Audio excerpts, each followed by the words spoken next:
And today is the first in the series. Last week we did a series on time management. This week today starts the session is Get Serious.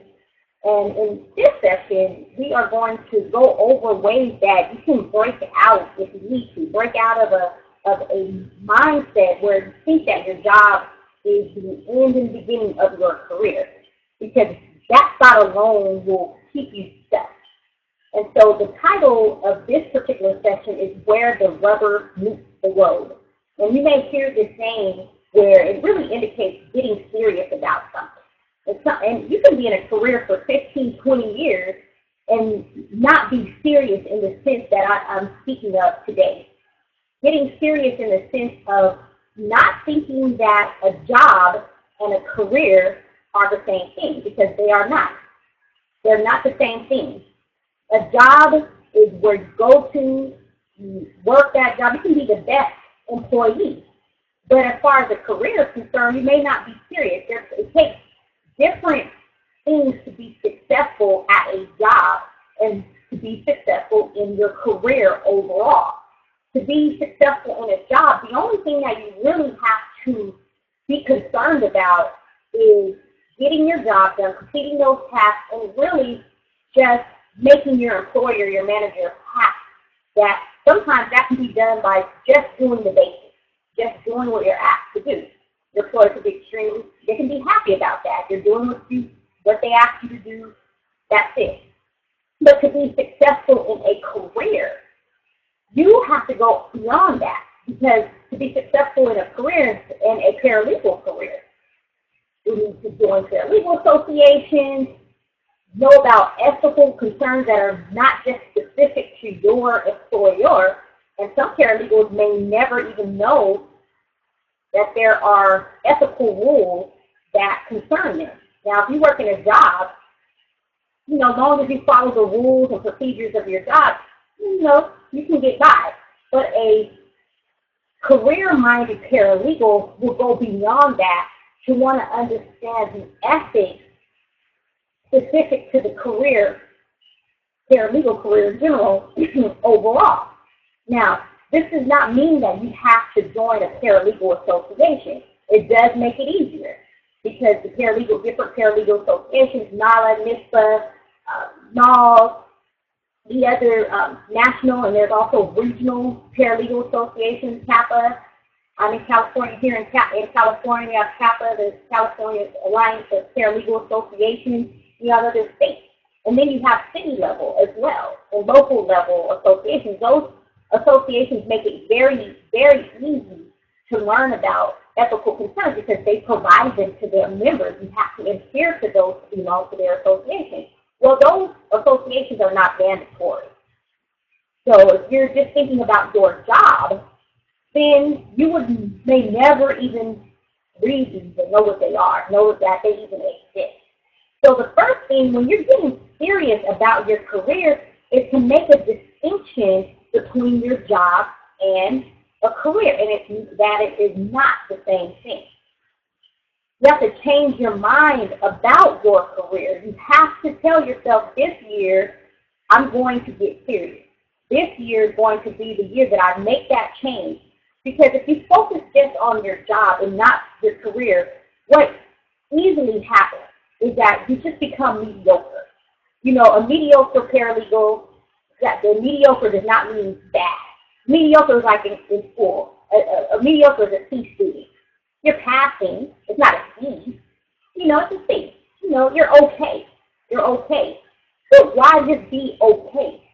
People that are okay typically don't go on and become managers. People that are okay, paralegals specifically, that are just okay, don't go on and earn a bachelor's degree or get a college degree. Or if they don't have a certificate, get a certificate, because they don't see the need in that. Where a paralegal that is more than mediocre wants it, because it makes them better. So it's not necessarily of a necessity to keep a job. It's the wanting to have it to better themselves as an individual.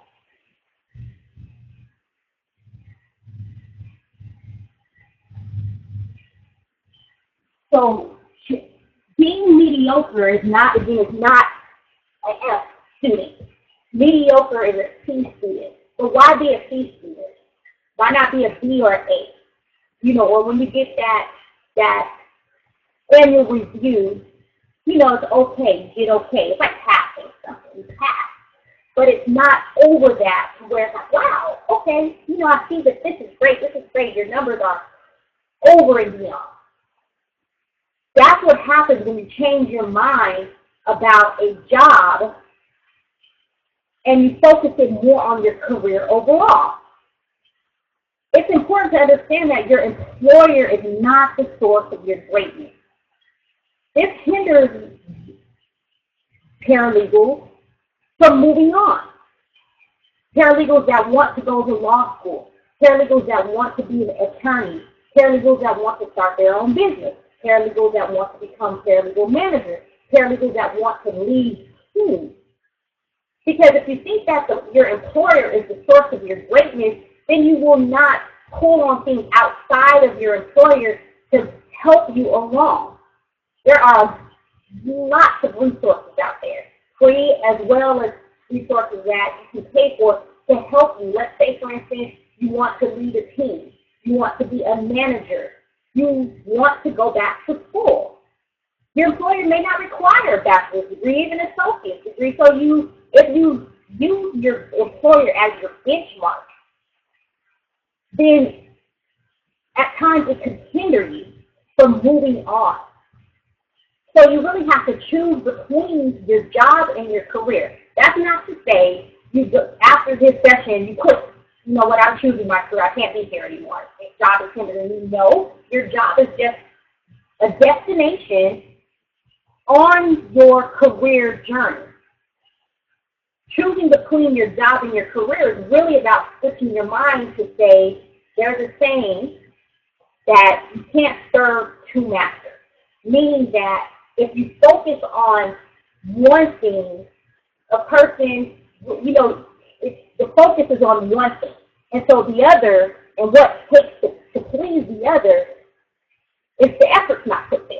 Because a person can't be divided in their thoughts. You know, so if your job does not require something, and I'll just gave an example, along with the Paralegal Association, getting a degree, you know, learning how to, and I'm just throwing this out here, you know, this is basic, but typing, you know, you don't need to learn how to type, but maybe if you handle your own memos and briefs and things like that, you can type faster, you can get it done quicker. You know, but your employer is not required, it's not necessary. But for a career, when you're thinking career minded, let's say, in the future, I might want to go on to start my own transcription business or whatever the case may be. The faster I can type, and this is secretarial, this actual typing, but, you know, if you're a paralegal and you're starting your own business, creating that faster allows for you to provide services faster to your clients. So that is something that's necessary for your career goal, but it's not necessary for your job. So you have to choose between what it is, what are you going to focus on? Are you going to focus on your job or are you going to focus on your career? If you focus on your job, it may cause you to be stuck. It may make it comfortable. You have everything you need. You have the benefits, you have the pay, you know your job inside and out. You may or may not like your manager, but that may not even concern you at all. You may just, you know, you're comfortable. You can pay your bills, you can go on vacations, you can do whatever you want to do as far as with that money that you're provided from that job. And you have your benefits and your fine. But you have become stuck.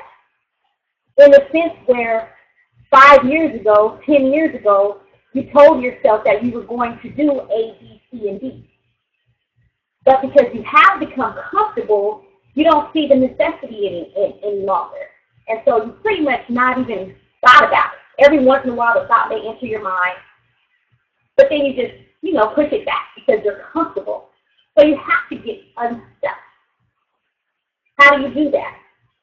Create a plan.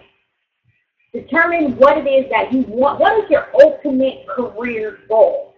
Not job focus, this year, this week, I want to earn $2 more, whatever the case may be. I want to make sure that I complete, my research task, or whatever it is that you do. Not that. That's job specific. I'm speaking of career specific. What do you want to do? Do you want to be an attorney? Not all paralegals want to be attorneys. Some people think that paralegals don't want to be attorneys and you just can't make it through law school, or there's all these things. And some paralegals just are not interested. They don't want to be an attorney. Some do. If you are one of those paralegals that do want to be an attorney, that's one of your goals. Don't lie to yourself. Sometimes we lie to ourselves because we have a fear of failure. So we'll tell ourselves things, or people may even ask us, you want to be an attorney? No, I really don't want to be an attorney. I'm satisfied with being a paralegal, but you're not. You really want to be an attorney. But you're stuck. You're comfortable. So you're lying to yourself. You have to create a plan. Get unstuck. First, create the plan. Now, how do you do that? One example being an attorney. Well, what would a plan look like for a paralegal that wants to be an attorney? One,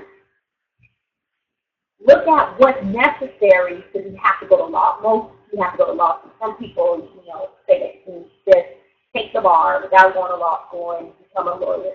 Maybe possible. If you want to research that, research that and figure that out. But for the most part, majority of attorneys go to law school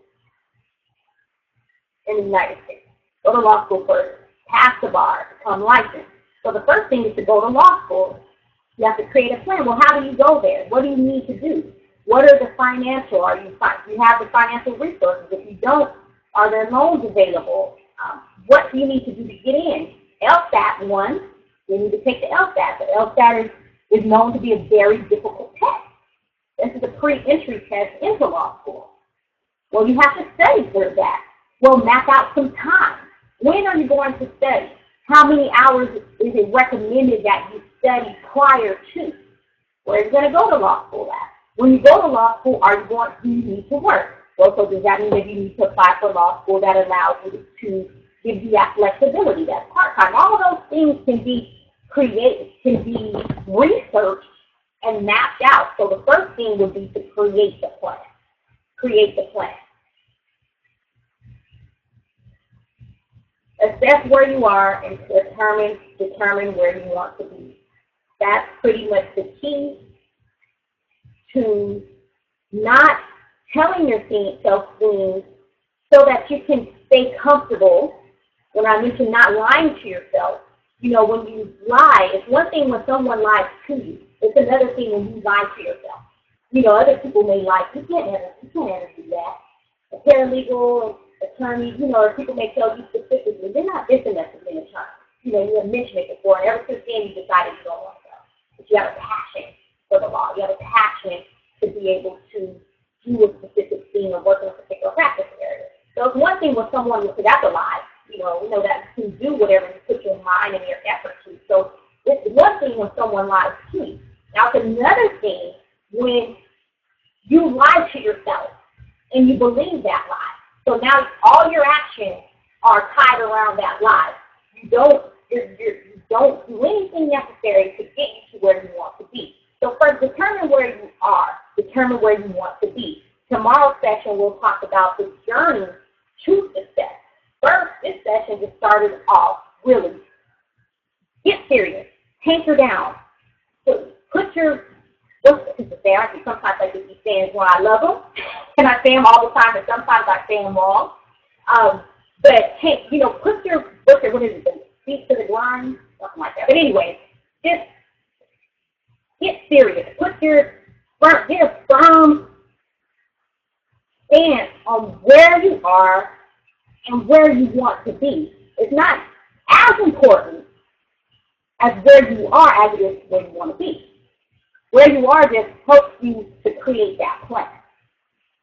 If you've never taken the LSAT, you need to know that. You need to take that. So you need to know where you are. You need to know where you are relative to where you want to be.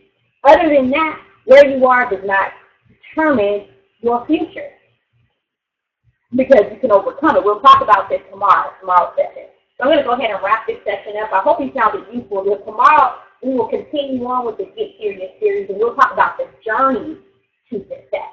Because it's one thing to hanker down and get serious and tell yourself, I'm going to get serious. And it's another thing to actually go through that journey and stay on that journey. Totally different things. So that's what we'll be talking about tomorrow. So hope you'll join me tomorrow for the next session in the series, Get Serious. Tomorrow's the journey to success. Now, if you want to reach out, you can send an email, info@rainmakersonline.com. Visit our website, rainmakersonline.com. You can also call 800-580-6068. Best method for contact is actually on our website. We have a contact us button on the lower right. You can click on that button on any page of the website and as a reach out. So I hope that you found this session helpful and that you join me tomorrow for the next session in the series. And I did